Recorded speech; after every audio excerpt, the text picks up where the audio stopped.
I was on a cruise with my in-laws when my BIL turned to his girlfriend and said, "The abortion pills you put in her vitamins are working perfectly." My hand froze on my beer.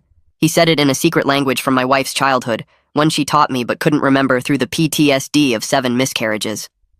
I froze. Tino continued, getting cockier. "There's only a month until Grandpa's will reading. If she doesn't have kids by then, we'll get $4 million. Clara cackled like a witch. "Your plan to make sure she's not pregnant was genius. I ain't getting no measly $600K.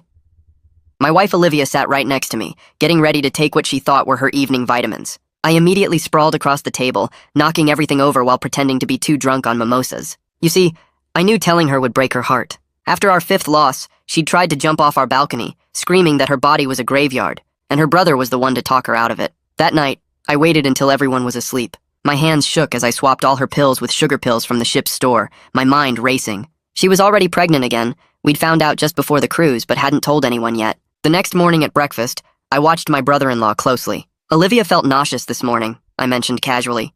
"Could be morning sickness." He choked on his coffee. "She's probably just seasick." His girlfriend muttered something in their language about upping the dose. Then came the moment he'd been waiting for. Olivia suddenly grabbed her stomach during lunch, wincing. It was just food poisoning from the cheap sushi, but my BIL's face completely lit up. He actually fist-bumped his girlfriend under the table. In their language, he whispered, "We're gonna be rich, baby."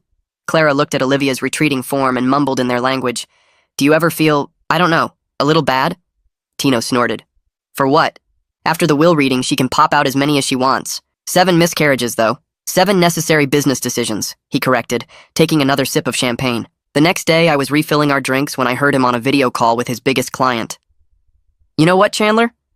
Go F yourself. I don't need your peasant money anymore." "Rough day?" I asked innocently, handing him a mojito. "Best day of my life," he slurred, already drunk before noon. "Gonna be so rich I could buy 10 companies like that dump." "Don't you want to wait until you get the will first? You know, don't count your chickens before they hatch." He laughed. "Poor people wait. Rich people plan. Big difference." That's when his girlfriend grabbed his arm, whispering in their language, "If you're so sure the pills worked, why wait? Let's celebrate now." She dragged him toward the ship's luxury boutique, and I watched him max out all his credit cards with the security of money he'd never have. By day 3, he'd completely lost it. I watched him march to the cruise director's desk, demanding to sign their Pinnacle Elite membership. $150,000, the director said carefully. "No problem," Tino slurred, signing the contract.